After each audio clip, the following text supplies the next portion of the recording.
आप सभी में से कई सारे एस्पिरेंट ऐसे होंगे जो यूपीपीसीएस एग्जाम की तैयारी कर रहे होंगे और आप में से ही कई सारे स्टूडेंट ऐसे भी होंगे जो कि अभी स्टार्ट करने वाले हैं।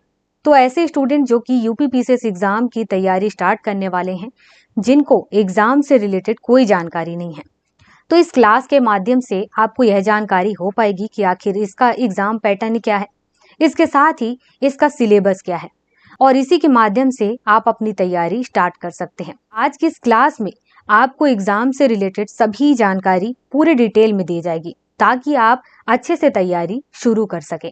सबसे पहले बात करते हैं कि जब आप यूपीपीसीएस एग्जाम की तैयारी के बारे में सोच रहे हैं तो क्या आपको यह पता है कि इस एग्जाम को कौन करवाता है। यूपीपीसीएस का एग्जाम यूपीपीएससी कराता है।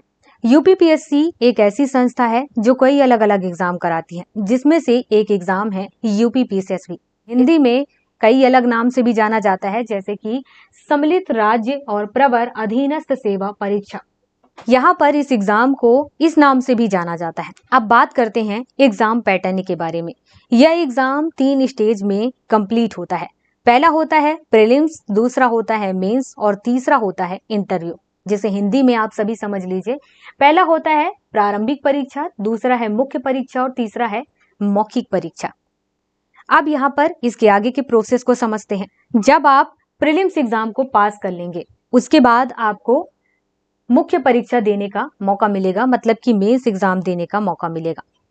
जब आप मेंस एग्जाम को पास कर लेंगे, उसके बाद आपको इंटरव्यू देने का मौका मिलेगा। इंटरव्यू जब आप पास कर लेंगे, तब आप फाइनली इस एग्जाम में सेलेक्ट कहलाएंगे। अब बात करते हैं एग्जाम के आगे के प्रोसेस के बारे में। इस एग्जाम की कुछ और भी खास बातें हैं। खास बात यह है कि जब आप प्रीलिम्स एग्जाम क्वालिफाई कर लेंगे, उसके जो नंबर हैं वो फाइनल मार्क्स में नहीं जुड़ते हैं, फाइनल रिजल्ट में उसके नंबर नहीं जोड़े जाते हैं। आप सभी के मन में यहाँ पर सवाल तो आ ही रहे होंगे कि आखिर जब प्रीलिम्स एग्जाम हम क्वालिफाई करेंगे, उसके भी नंबर हमें दिए जाएंगे, उसके नंबर फाइनल मार्क्स में नहीं जोड़े जाएंगे, तो फिर प्रीलिम्स एग्जाम क्यों हो रहा है, फाइनली मेंस एग्जाम और इंटरव्यू क्यों नहीं हो जाता है। यहाँ पर आपको बताना चाहूंगी कि प्रीलिम्स एग्जाम के जो नंबर हैं वो फाइनल मार्क्स में नहीं जोड़े जाते हैं। फाइनल मार्क्स में इंटरव्यू और उसके साथ ही मेंस एग्जाम, इन दोनों को जोड़ करके ही फाइनल मार्क्स तैयार होते हैं। अब इसके आगे आपको ये भी जानकारी होना चाहिए कि आखिर प्रीलिम्स एग्जाम में कितने पेपर होते हैं, किस तरीके से इस पेपर की तैयारी करना है, ये सारी जानकारी होनी चाहिए। कितने नंबर का होता है, कितने समय दिए जाएंगे, ये सभी। सबसे पहले बात करते हैं प्रीलिम्स एग्जाम के बारे में। प्रीलिम्स एग्जाम में 2 पेपर होते हैं, GS1 और GS2। ये दोनों ही पेपर कितने नंबर के होते हैं, इसमें कितने सवाल पूछे जाते हैं, इसके बारे में अब बात करते हैं। तो सबसे पहले कि दोनों ही पेपर 200 नंबर के होते हैं, मतलब कि 200-200 नंबर के। GS1 200 नंबर का, GS2 200 नंबर का। अब क्वेश्चन की बात करें तो जो पहला पेपर है GS1, उसमें 150 सवाल पूछे जाते हैं और इसमें 2 घंटे का समय दिया जाता है। लेकिन GS2 जो है उसमें 100 सवाल पूछे जाते हैं और इसमें 2 घंटे का समय दिया जाता है। ये सारी चीजें आपको याद होनी चाहिए, वही इस वजह से कि जब आप एग्जाम देंगे तो उसी हिसाब से आपका माइंड सेट होगा। प्रीलिम्स एग्जाम में पहला और दूसरा पेपर दोनों ही इंपॉर्टेंट है।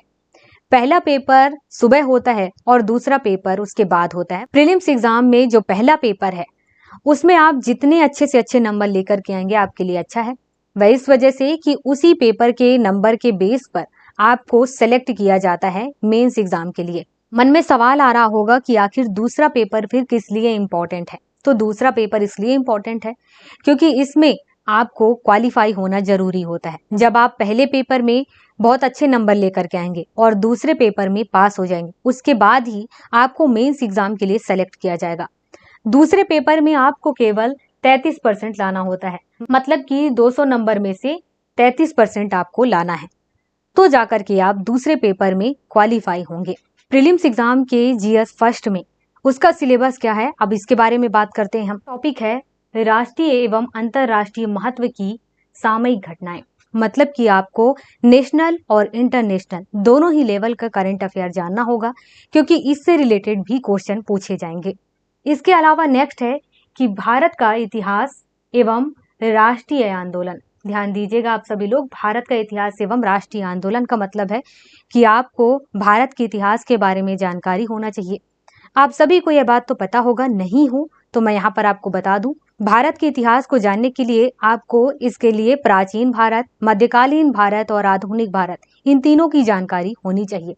जब आप इतिहास में आधुनिक भारत के बारे में पढ़ रहे होंगे तो वहां पर यह भी पढ़ेंगे कि भारतीय राष्ट्रीय आंदोलन किस प्रकार से हुआ था, क्यों हुआ था और इसमें कौन कौन भाग लिए हुए थे, ये सारी चीजों की जानकारी होनी चाहिए।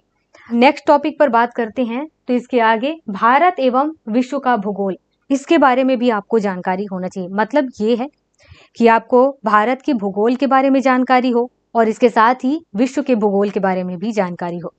भारत का भूगोल और विश्व का भूगोल, इन दोनों ही भूगोल में आपको किन किन चीजों पर ध्यान देना है। सबसे पहले तो आपको भारत एवं विश्व, इन दोनों में भौतिक भूगोल के बारे में जानकारी हो। उसके बाद सामाजिक एवं आर्थिक, ये तीनों ही भूगोल के बारे में जानकारी होनी चाहिए। इसका मतलब ये है कि आर्थिक भूगोल में आपको यह पता होना चाहिए कि भारत स्तर पर और विश्व स्तर पर कोयले की खदान कहाँ है, औद्योगिक चीजें कहाँ हैं, उद्योग कहाँ पर स्थित है, इस तरीके की चीजें पता होनी चाहिए। इसके आगे बात करते हैं भारतीय राजनीति एवं शासन। इसमें संविधान, राजनीतिक व्यवस्था, पंचायती राज, लोक नीति, आधिकारिक मुद्दे, इन टॉपिक से प्रीलिम्स में क्वेश्चन तो पूछे ही जाएंगे। इसके अलावा इसमें आदि कह दिया गया है, मतलब कि इनके अलावा और भी अलग अलग टॉपिक पर राजनीति से रिलेटेड आपसे क्वेश्चन पूछा जाएगा प्रीलिम्स में। इसके बाद है कि आर्थिक एवं सामाजिक विकास, सतत विकास, गरीबी, अंतर्विष्ट जनसांख्यिकी, सामाजिक क्षेत्र के इनिशिएटिव आदि। तो इस तरीके से यहाँ पर इकोनॉमिक सब्जेक्ट जब आप पढ़ रहे होंगे तो आपको ये टॉपिक तो पढ़ना ही है। इसके अलावा और भी अलग अलग टॉपिक्स जो इकोनॉमिक में काफी इंपॉर्टेंट है वो तैयार करना होगा। नेक्स्ट टॉपिक पर हम बात करते हैं तो यहाँ पर पर्यावरण एवं पारिस्थितिकी संबंधी सामान्य विषय, मतलब कि आपको यहाँ पर इन्वायरमेंट एंड इकोलॉजी, इन दोनों का नॉलेज होना चाहिए। इसके अलावा आपको जैव विविधता और जलवायु परिवर्तन संबंधी जानकारी भी होनी चाहिए। लेकिन यहाँ पर कुछ चीजें और भी बता दी गई हैं कि आपको विषयगत विशेषज्ञता की आवश्यकता नहीं है, मतलब कि आपको बेसिक जानकारी होनी चाहिए, उतना काफी है। इसके अलावा इसमें सामान्य विज्ञान से रिलेटेड भी क्वेश्चन पूछे जाएंगे। अब हम बात करते हैं प्रीलिम्स एग्जाम के GS2 के पेपर के बारे में कि GS2 के पेपर में किस टॉपिक पर से क्वेश्चन पूछे जाएंगे। सिलेबस में कहा गया है कि आपको इन चीजों की तैयारी होनी चाहिए। सबसे पहले आपको कॉम्प्रिहेंशन ये आना चाहिए, कॉम्प्रिहेंशन से रिलेटेड क्वेश्चंस पूछे जाएंगे। उसके अलावा आपको अंतर्वैयक्तिक क्षमता, जिसमें संप्रेषण कौशल भी समाहित होगा। इसके अलावा तीसरा है तार्किक एवं विश्लेषणात्मक योग्यता। चौथा है निर्णय क्षमता एवं समस्या समाधान। नेक्स्ट है सामान्य बौद्धिक योग्यता। इसके बाद है प्रारंभिक गणित हाई स्कूल स्तर पर, मतलब कि 10वीं क्लास तक के स्तर का हो, जिसमें अंक गणित, बीज गणित, रेखा गणित और सांख्यिकी पूछा जाएगा। इसके अलावा सामान्य अंग्रेजी, इसके अलावा है सामान्य हिंदी और फिर प्रारंभिक गणित जो कि 10th क्लास के स्तर का है। इसके आगे इनमें से कुछ चीजों की डिटेल में भी जानकारी आपके पास होना चाहिए, जैसे कि यहाँ पर हमने बात किया कि आपको प्रारंभिक गणित हाई स्कूल स्तर तक की यहाँ की जानकारी होनी चाहिए। यहाँ पर टॉपिक भी आपको बता दिया गया है कि किन टॉपिक पर आपको तैयार करना है। जैसा कि जब आप दूसरे पेपर की तैयारी कर रहे होंगे तो उसमें अंक गणित में से किस टाइप के क्वेश्चन पूछे जाएंगे ये भी बता दिया गया है कि आपको संख्या पद्धति ये तैयार करना होगा, औसत आना चाहिए, अनुपात एवं समानुपात आना चाहिए, उसके बाद प्रतिशत, लाभ हानि, इसकी तैयारी होनी चाहिए, इससे रिलेटेड क्वेश्चन पूछे जाएंगे। इसके बाद ब्याज एवं साधारण ब्याज, चक्रवृद्धि ब्याज, काम एवं समय, चाल, समय एवं दूरी, इससे रिलेटेड क्वेश्चन पूछे जाएंगे।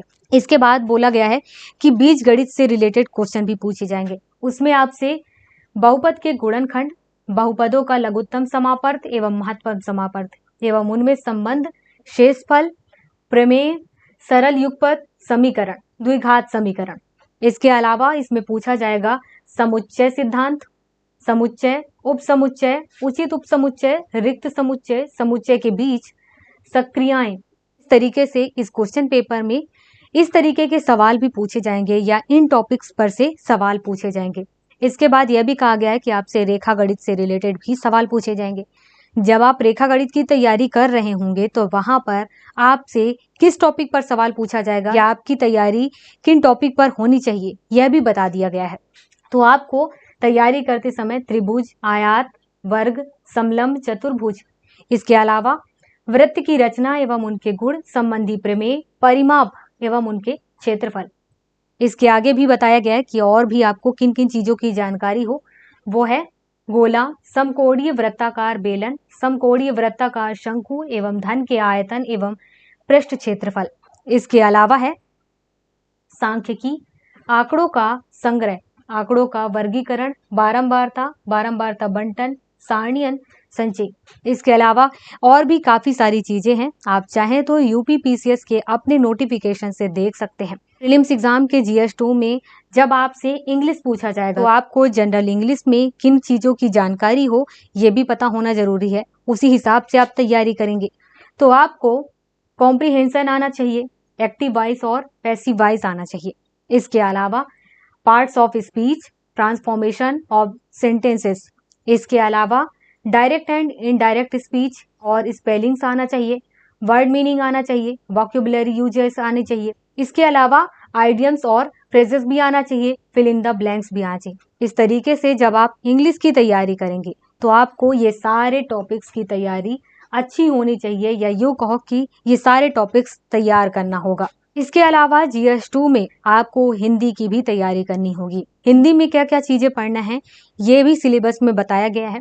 हिंदी में जिन चीजों की तैयारी करना है वह यह है कि आपको हिंदी वर्णमाला, विराम चिन्ह, इन चीजों को ध्यान में रखना है, यह चीजें आपको आनी चाहिए।